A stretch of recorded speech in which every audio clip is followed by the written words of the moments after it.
ladies and gentlemen. Welcome for visiting my lecture about performing on stage with costume props. And maybe if you make it in a final somewhere on an international stage. I'm Iloon. I'm a cosplayer from the Netherlands and I'm cosplaying for 6 years now. And well, before I started with cosplaying, I was already performing on stage.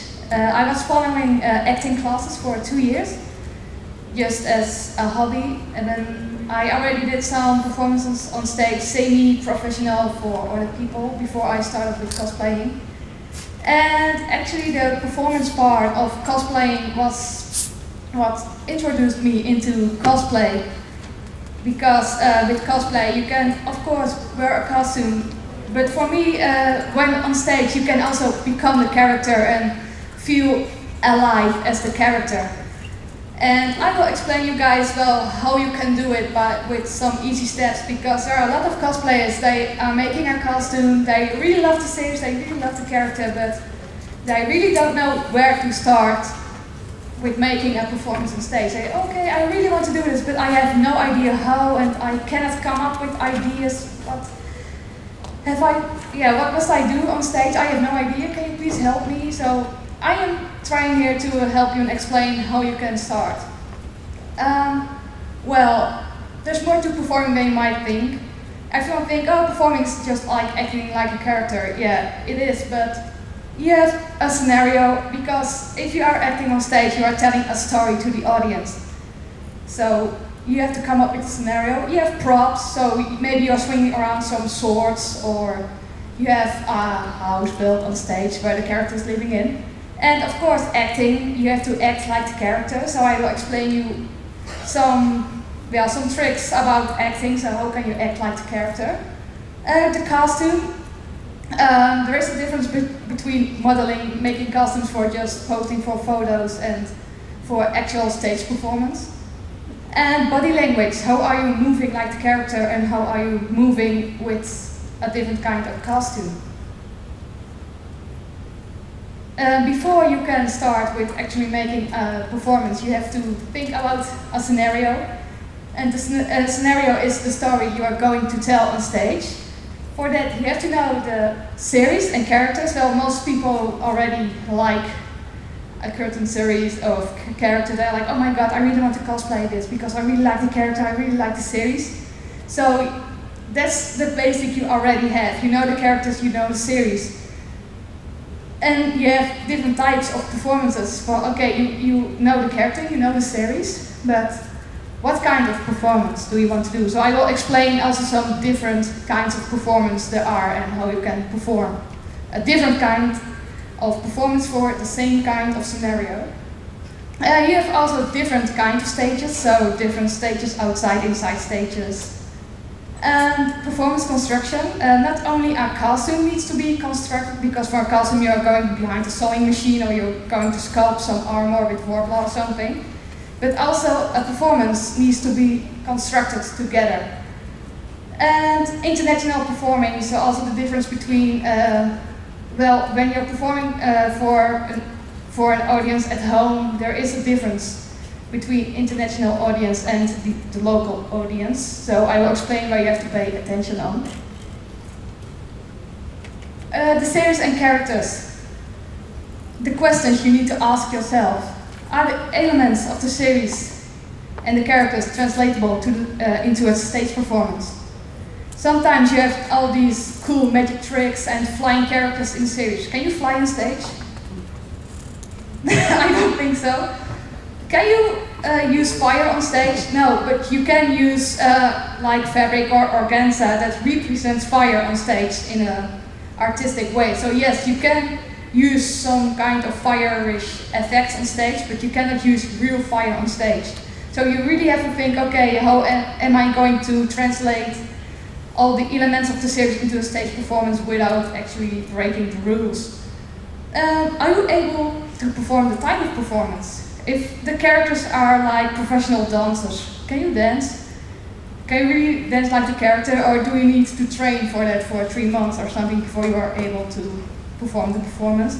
Or if the characters are sword fighters, you have to think for yourself, okay, how do I look when I hold the sword and when I'm going to fight with the sword? Or do I need to train for that for a year before I can actually perform the performance? So there's also things you need to keep in mind from, can I really do it on stage? Are you skilled enough for making the costumes and props? That's also a question you need to ask yourself before actually thinking about performance. Have you ever made a big dress? Have you ever made, well, big swords or just a simple suitcase or something to drive on stage? So these are all things you need to ask yourself, can I do this? Can I really do this? And also, are you skilled enough to perform the act?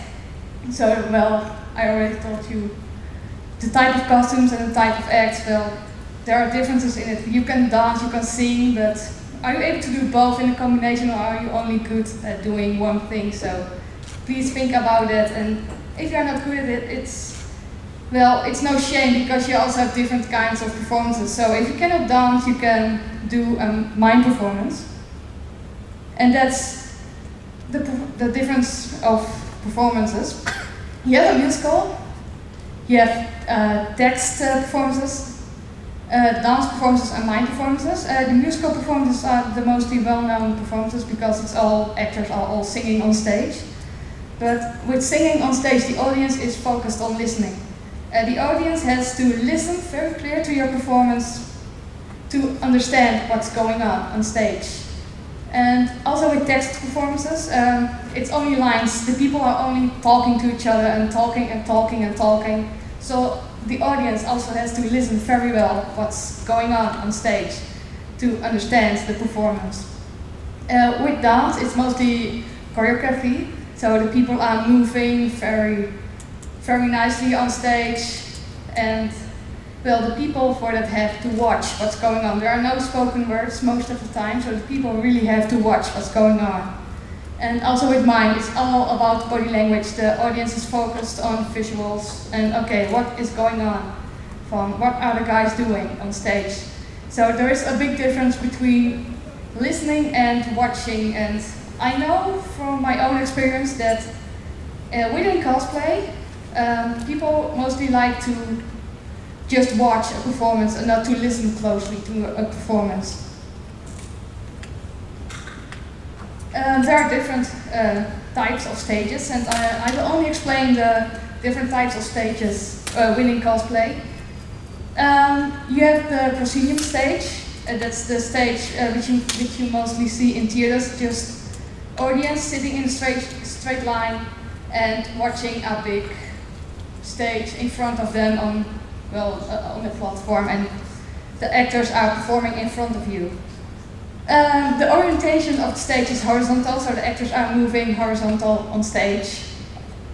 The distance between the performance and the spectators, so the audience, remains the same, because the audience are just sitting on the same place, watching like a moving movie, but with actors on stage.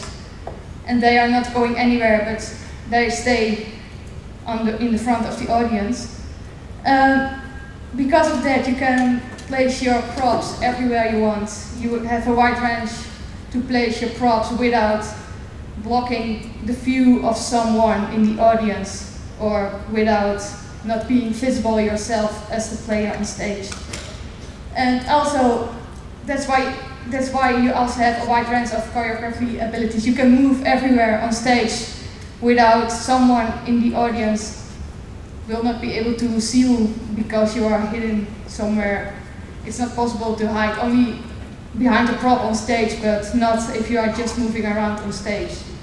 And then we come to the catwalk stage, and I think everyone knows the catwalk stage. The catwalk stage is a T-shape. You have like a horizontal part and a vertical part that goes into the audience. That's why the orientation is vertical. All the actors on stage are mostly moving vertical on stage, from front to back, and well, again, repeating, or they are staying on the same place. The distance between the performer and the spectator is changing all the time because of the T-shape.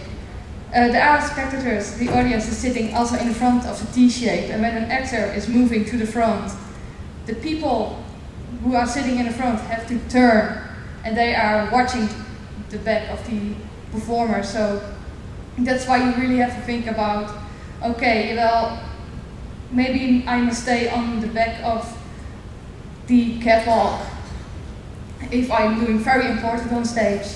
And when I'm moving to the front, I have to turn a few times to also show the audience in the front of the catwalk to show them what's going on. The stage here is also the same kind of stage. It's some kind of circus stage. The audience is sitting around the stage. And when there is a cosplayer performing in the front of the stage, the audience sitting on the side are actually looking at your back or at your side. So you have to move around the stage to make everyone clear what you are holding in your hands, what are you doing. So you have to move a lot on these kinds of stages. So that's also where you have a small range of prop placing abilities. You cannot place big props in the front of the catwalk because the audience sitting in the front of the catwalk will not see you if you are behind the catwalk, because you will hide yourself behind the prop. And also the range of choreography abilities is very small, because you can only move back and forward and you don't have really much space in a horizontal way. So these are the most difficult kind of stages to make a performance on, because you don't have a lot of space to move around. Are there any questions so far? No? The performance construction. So, well, I already told you, a costume needs to be constructed, a performance as well. You have an opening, a core, and an ending. In the opening, it's the introduction of the character, especially when the audience doesn't know the characters. You introduce to them the characters from, okay, what are their behaviors, from what are they in their daily life? Is it a doctor? Is it a hunter? Is it a princess? So you are making the audience clear what is the character. And it's also the first impression. And that's very important for the audience, the first impression, like, okay, you have to make them already clear in the opening what's going on in the performance. Okay, I'm watching a doctor, or I'm watching a princess who's captured and waiting for the prince to save her.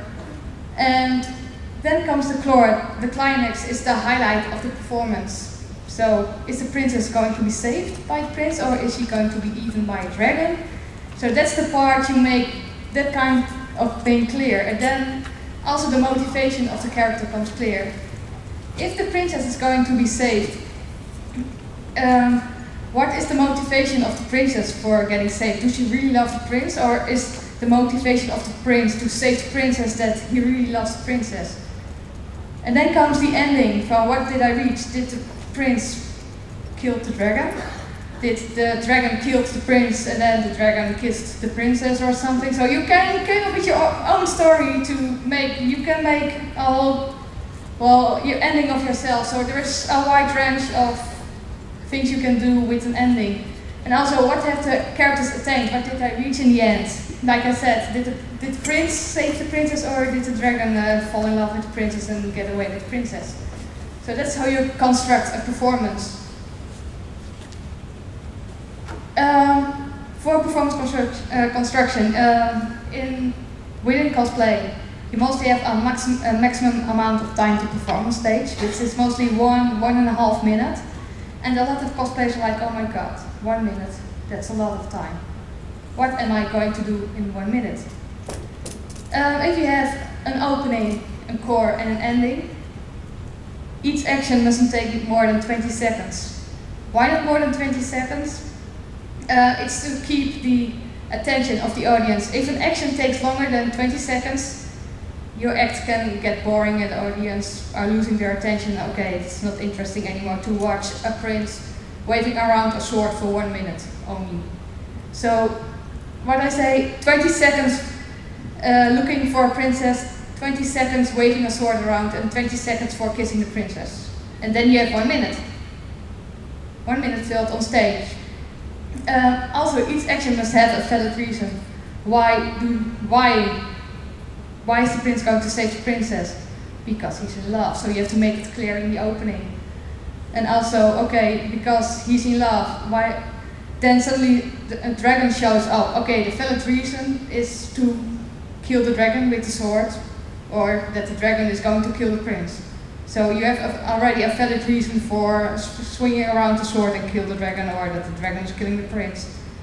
And also take care of a transition between each action, so that a dragon appears and not that the prince is already drawing the sword before the dragons appear, because then you have not a valid reason for drawing the sword. So do it after the dragon appears and not before. Or else people are like, why is he drawing the sword? Nothing is going on. So take care that these parts are also making your performance more clear to the audience.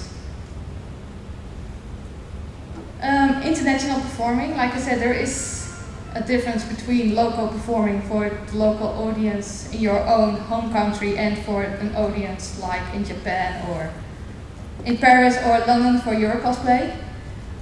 I have the difference here for World Cosplay Summit, Euro Cosplay and the European Cosplay Gathering. I think Czech Republic is participating in the Euro Cosplay Gathering and the Euro Cosplay, I think.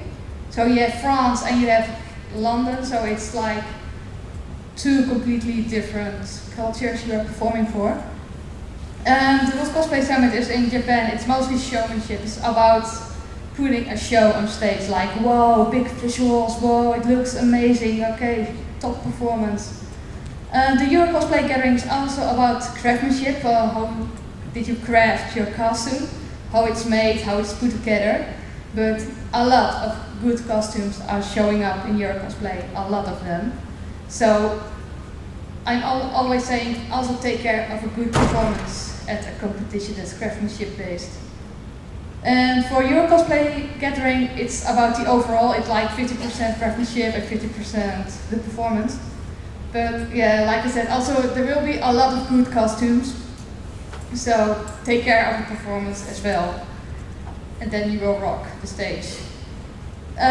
For the international performing, I always tell people, make an easy to understand scenario. Don't make it too difficult, too artistic, because, well, people sometimes are lazy, they just want to sit and watch and want to get entertained. So I'm always giving you a tip, act like you're performing for children. Like there are sitting children, 8-year-old children in the audience and you have to entertain them. But, well, for children you cannot do some crazy stuff, but these are not children, of course, these are mostly people 16 years or older, so you can, of course, kill each other with a sword, but the simpleness of the performance must be at the same level. And also pay attention to visuals, so make an eye-catcher of your performance, so don't make the audience listen to your performance, because the technician can fail, people won't understand the language, or they don't understand English very well. So if they are missing one line, they will miss the whole understanding of your performance. Also, international symbols, body language. There are differences in body language in each culture, where in one country it's like, well, shaking your head like this. Yeah, for most people it means no, but not everywhere it means no. So do your research in that country, because in Japan it's normal to bow and be kind, but we don't do it here in Europe. So think about how are you going to move on stage. Also the expression. Well, a lot of cultures have differences in that as well. So do your research on expression from what's normal in that country and whatnot. So you can always ask the convention organizer, okay, these are my plans for the performances, this is what I want to do. Is this alright for the audience? Will the audience understand this, or have I to make some arrangements in my performance? Also signs. We have all these signs on stations and airports. These signs are all international signs. So I always tell people use these kind of signs, because these signs everyone will understand. Not everyone will understand a sign you designed yourself, but use signs used in traffic and the airport and train stations, because these are international. And also sounds. An ambulance sounds differently in each country. So not everyone will recognize an ambulance if you put an Italian ambulance in a well, a performance for France, they won't recognize. They will be like, maybe it's a police car if they hear it. So I always recommend to use these Hollywood kind of sounds, because everyone is watching movies from Hollywood. So use sounds from these movies, because everyone recognizes them. Now I will go to the costume part of the performing, because there is a difference between making a costume for just walking around a convention, posing for a camera, or when actually performing on stage. Sometimes you have to adjust the design of the costume, especially when a skirt or when a cloak is very, very long. You want to be able to move on stage, and when the cloak or the dress is too long, you can trip over it and fall over it on stage. Well, I think no one wants to trip on stage in front of a whole bunch of people. So make the cloak and the skirt a bit shorter than normal, so that you can dance properly and won't go on your face. So make sure you can move. People are mostly willing to make big bulky costumes for those kinds of competitions, but the downside of it, you can't move in it, and well, you cannot really perform if you cannot move. So try to pick up a costume you can move with, or adjust the design a little, make the armor parts a little bit smaller so you can move around without hitting your partner, or without not being able to get on stage, because not everywhere there is a big stage or a big stairs you can get up. So you really need to be careful and think about how you're going to participate. Use durable materials. Why? Because you need to rehearse with your costume. You are throwing around your props, you are smashing each other's prop, so they can break during the rehearsal or something. So you want to make them durable and that they can last very long. Another part from why you have to make it durable. If you make it to the finals somewhere abroad, you have to travel with it. So you don't want to have your armor parts all broken apart when you open up your luggage during the finals, and you have to fix a lot. So also use your costume during the performance. Also when you're making a big dress or cloak, make sure it flows nicely with your body movement, or that your armor shines, well, the painting job shows up very well on stage. And also a lot of shadow effects. But what I always give as a tip, a lot of people are tending to put a lot of detail into their costume for the judges, because they want to impress the judges. So let's put a lot of rhinestones on it and glitters. And what I'm always telling, the first row of the audience is sitting for 5 meters, 10 meters distance. So don't go crazy on that kind of details, because what the first row doesn't see, all the people sitting in the back won't see either. The props. Safety first. Because you are performing, you are throwing around your prop. There are people sitting in the audience, they don't want to have a prop in their face because of an accident. So avoid using metal. A lot of conventions are already forbidding using metal in your props, but some conventions are allowing metal on stage only. But yeah, if you don't know how to use it on stage, don't use metal but wood or foam. And no sharp points in your props, especially not when performing with someone else on stage, because you can hurt each other with sharp points. And sharp points are always weak spots on your props that can break off easily. Make them easily usable. Why? Because at most conventions there are stagehands placing your props on stage. It's not yourself doing it, but other people. So it means other people are picking up your props, placing it on stage. And the sad thing is, there is mostly a short time, very short time to place your props on stage, like 30 seconds. So they must be able to pick it up very quick, put it down, and they run away and your performance starts. So make them easy to use So make them durable and not breakable. So because those stagehands has no idea how to pick up your prop and how to put it down. They just want to pick it up and put it down and run away. They don't want to be careful. Oh my god, it will break. Okay, I will go away. So stagehands are very reckless. Also make them transport friendly. You have to go from your home to the convention. Well, mostly you can go by car or something, but not everyone can go by car.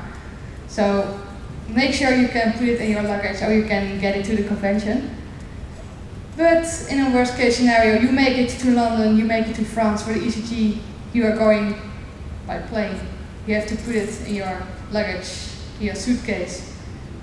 There are very strict luggage restrictions for traveling by airplane. So if you have a 2-meter long prop, I had to make this last year, a 2-meter long prop, and I was like, crap, I have to transport this by airplane. So I have to make it in parts so that I can take it apart. Okay, it fits in the suitcase now, but you have to think about it beforehand before you start building your prop, or else you will have a problem. Oh, you have to make a whole new prop for the finals. Well, mostly, we in the Netherlands, we have just 2 weeks for the preliminary to the final, so there's no time for making a whole new prop, so you have to think about it beforehand. And also use durable props. You are rehearsing with your props, you are transporting it, so there will be some transport damage, so make sure they can handle a lot of stress. And well, if they are not able to withstand stress, you have to remake your prop for another performance, so make sure they last long. And just the same with the costume, don't go crazy over small details. Because what the first row won't see, no one will see. I will go over to the acting part of the performance. So, what are the characters' elements? These are things you need to know for your acting. Body language. So, what's body language? How do we act like a specific character? Sublines. Yeah, what are sublines? I will explain it later, but it's a great help for your acting. The mise en scène is how they call it in France, the mise en scène. And the difference between group and solo performances. The character elements, to be able to act like a character and how to come into a character, you need to know what the profession of the character is. Is it a doctor? Is it a princess? Is it a dragon? Because there is a lot of difference in acting between those kinds of characters. Because a princess is of course very sweet and very kind, and a prince is heroic. And a dragon can be evil, but it can be sweet as well. So you need to know the profession of the character. And also, what is the drive?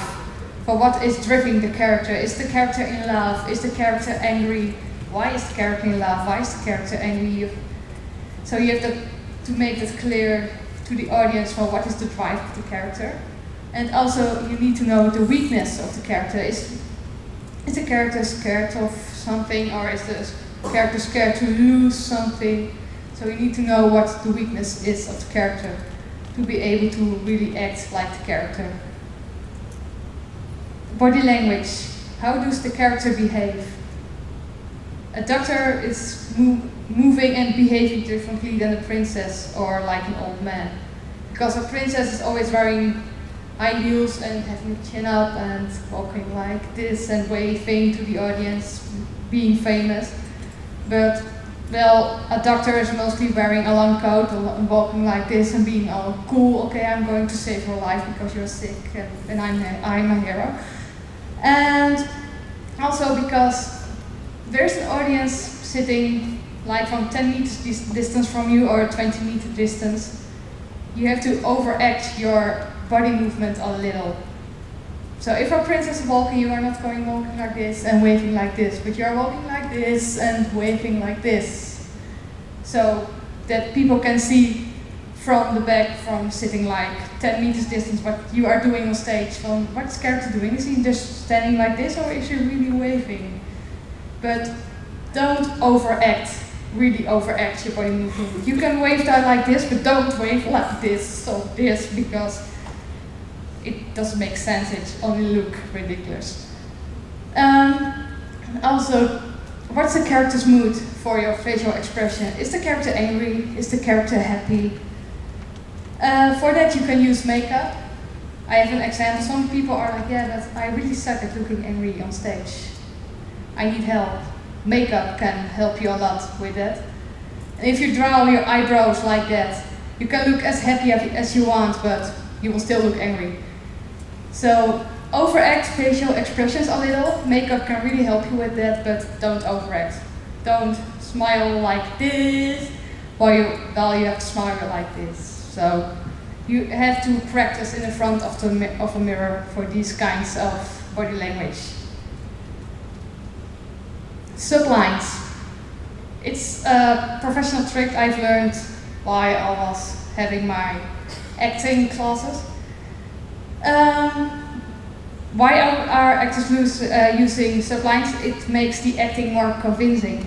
And what are sublines? We have normal lines like the spoken words. Like you're saying to someone, hello, I like you, but you can also have a subline.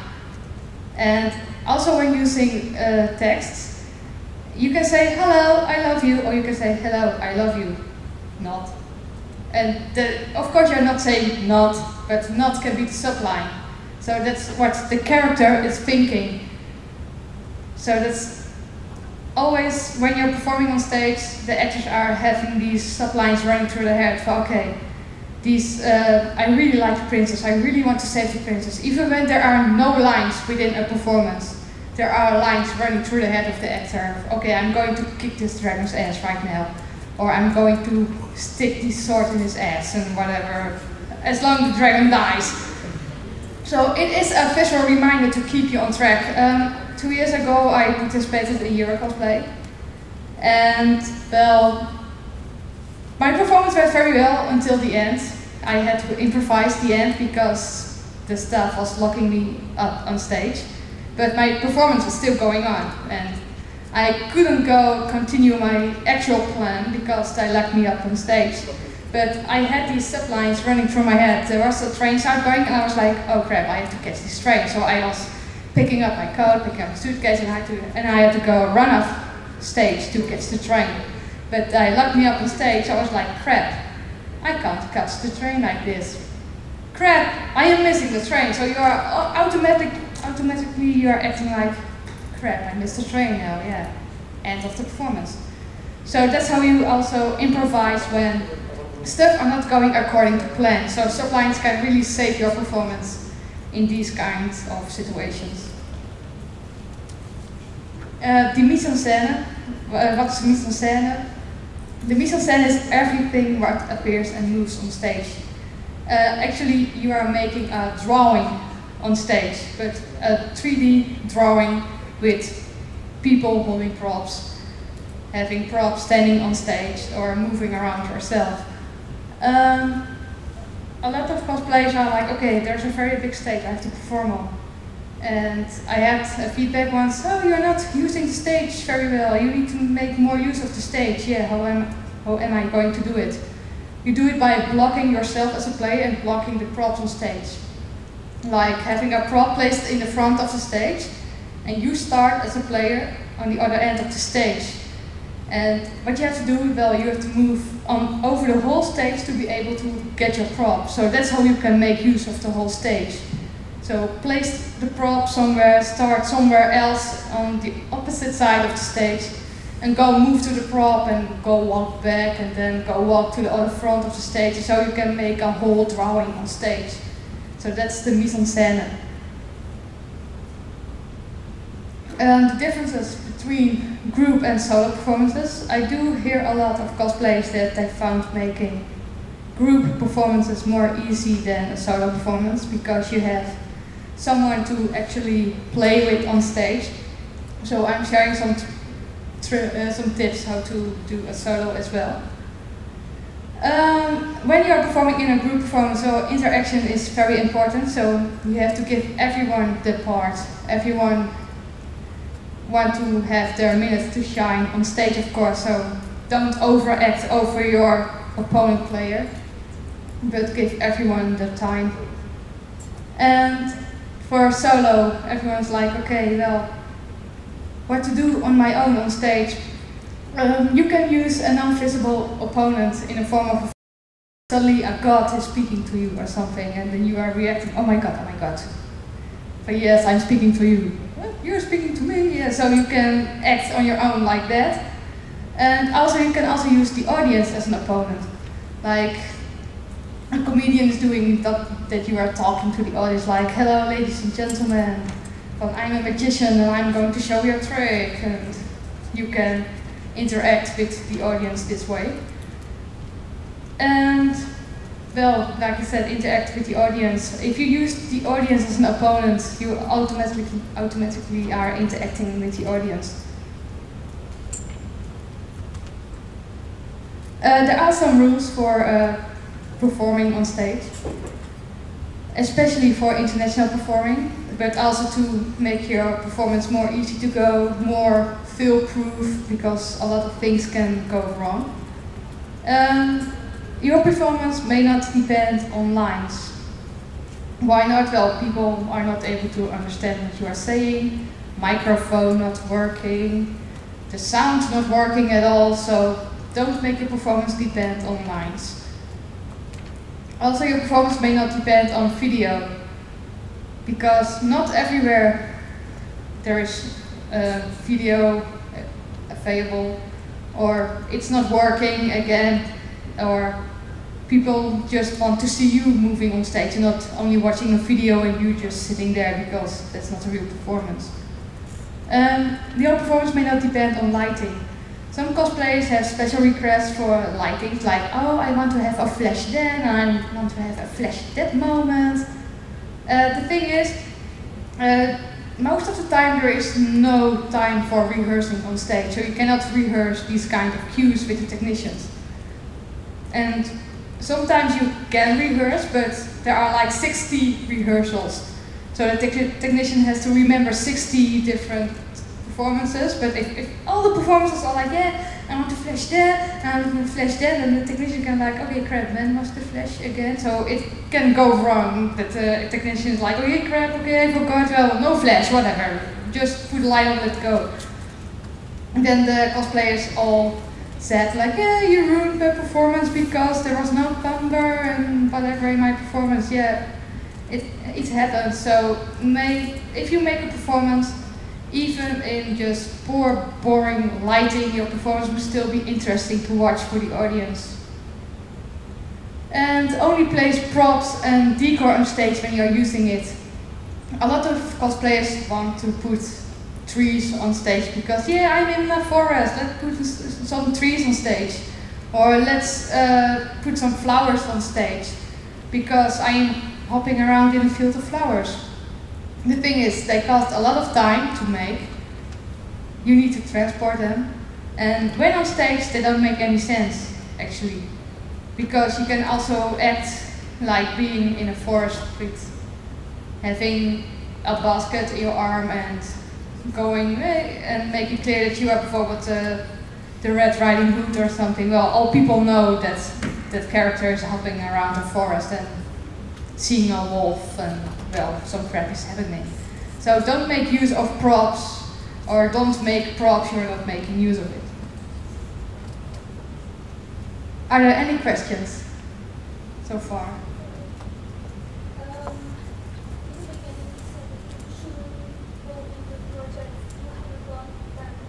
Mm-hmm. And you need to try to make a big dress once so you can make it another time. So what is the good time to start? When you are convinced about your skills, that's the good moment. Well, you can always start, but take your time, because when you are making a performance especially for a convention, there is a deadline.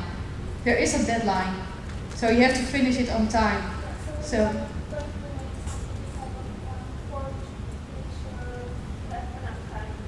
Yes, or to take the time. Just, you can prepare something, but sign in when it's done and when you are convinced about your skills and that it will be good. So that's the moment you can go for it. Are there any other questions? Well, this is crucial for choosing the best character for your cosplay. Like, is it enough that you like it and like the series, or